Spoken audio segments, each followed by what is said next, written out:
obelisk, that's what we're talking around. As I told you before, it's not a standing obelisk, it's still attached in the bedrock. So if you take a look here, you're going to find this is the long pillar, and at the top the pyramidical shape. Paid 60. So they finished this, toppled over.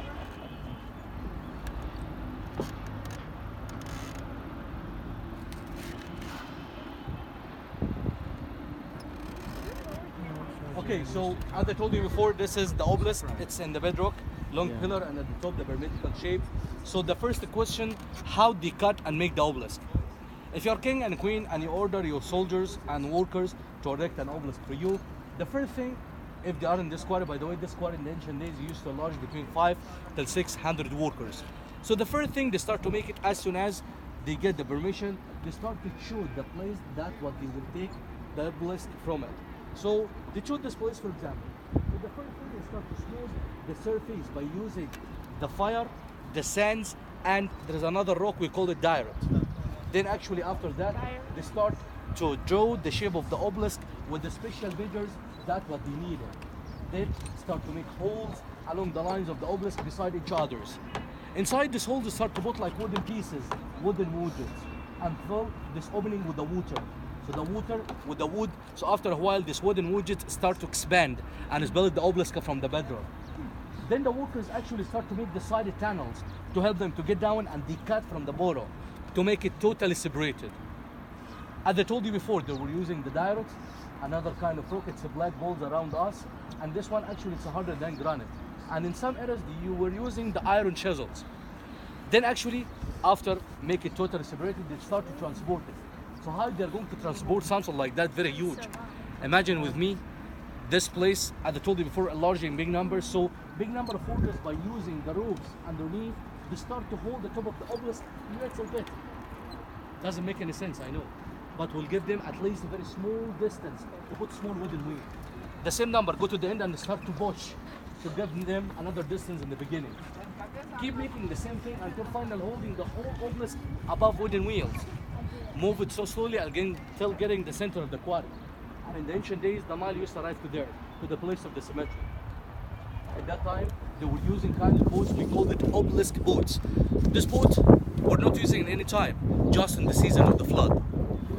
So, that obelisk of Queen Hetshupsut, for example, in Karnak Temple, she said, I took around 7 years to build it and erect it. So, the question right now, why we leave this one here? After making the stakes, that what I mentioned, they start to find this crack. And by the way, this crack, it's natural one. This is not man-made. This is natural one. And that leading, if we cut the obelisk from the bottom, it's going to be 2 pieces, not one. Later on, they were thinking to make another attempt, to make another obelisk from the same piece, but smaller in size.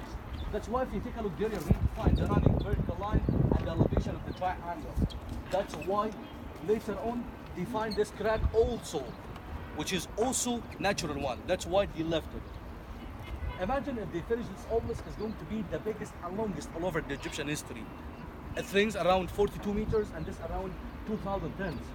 You know, the one that we saw in Karnak Temple, the one of Queen Hetshupsut, the highest one, it's like around 25 meters. Wow. This one, if that finished, actually it's going to be 42.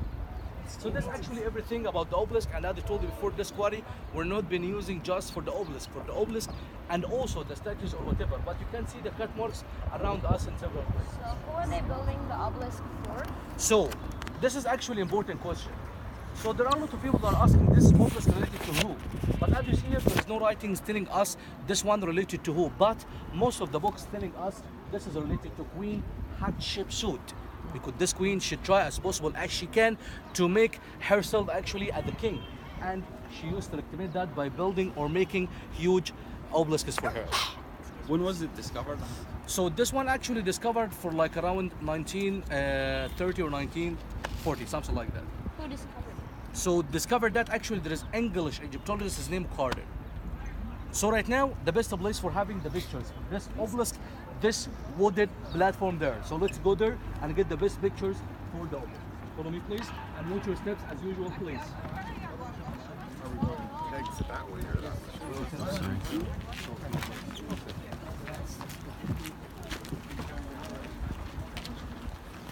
Oh, rocks. Watch your steps. We need you. Masriya, watch your steps. Watch your steps.